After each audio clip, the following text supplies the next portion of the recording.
Nutella, the heavenly spread that has captured the appetite of millions across the world. In just a single year, Nutella sells enough jars to cover the Great Wall of China 8 times over. But exactly how did this nutty snack become such a spreadable sensation? As you'll soon find out, Nutella came about in a much darker time of war and turmoil. The creamy concoction has a long and winding history, tracing back to 19th century Italy. In fact, the first predecessor of Nutella came about thanks to none other than Napoleon Bonaparte. As the story goes, chocolate was a scarce commodity because of the Napoleonic Wars between France and several other European countries, including Great Britain.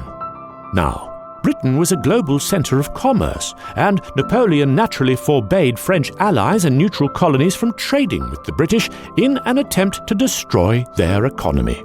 The result was a continental blockade that had caused the price of chocolate to soar. People were scrambling to find a solution, and some resourceful Italian chocolatiers had the idea of adding chopped hazelnuts to their chocolate in order to stretch their supplies. The result was a tasty paste that came to be known as gianduja.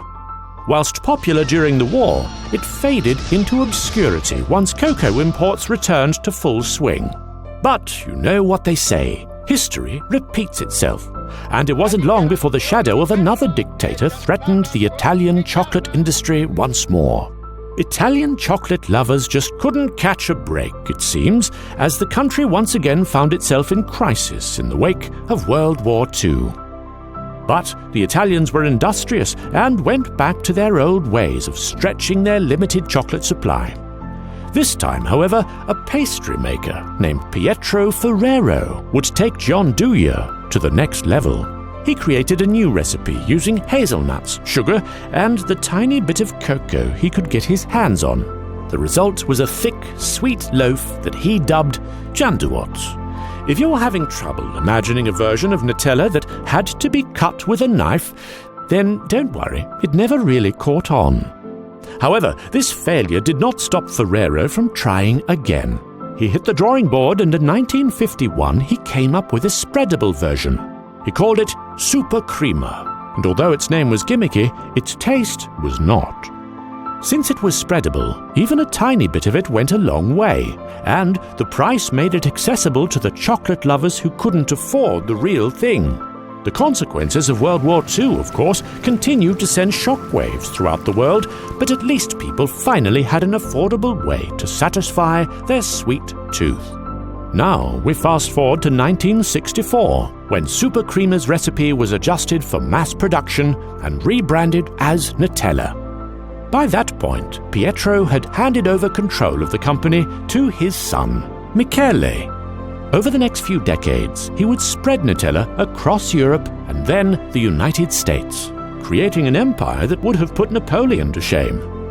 Of course, Michele would not rest on his laurels, creating other iconic sweets like Ferrero Rocher and Kinder. But that's a story for another time.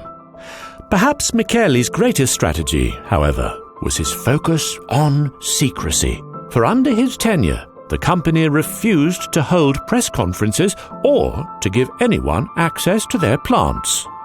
With such a tight control over his production, Michele could keep quality high while expanding the company at a rapid pace. Nutella quickly ceased being a mere substitute for chocolate and gained a cult following of its own. Today, you can join legions of fans who spread Nutella on their morning toast, and you can celebrate World Nutella Day on the 5th of February each year. In many ways, Nutella is a testament to the perseverance of humanity. It was created in the wake of one of the worst wars in history, and it's still making people smile today. Thanks for watching, everyone. If you're new here, be sure to subscribe and hit that bell button thingy to get notified whenever we've got a new video for you. More importantly, however, I want you to drop a comment down below about which company you want to see featured next on Behind the Business. So, let me know what your ideas are, and while you're at it, throw in a like as well, and maybe even consider checking out our Patreon. I'd be very grateful and appreciative. Thank you very much. And now, all that's left to do is suggest that you go and have yourself some yummy Nutella.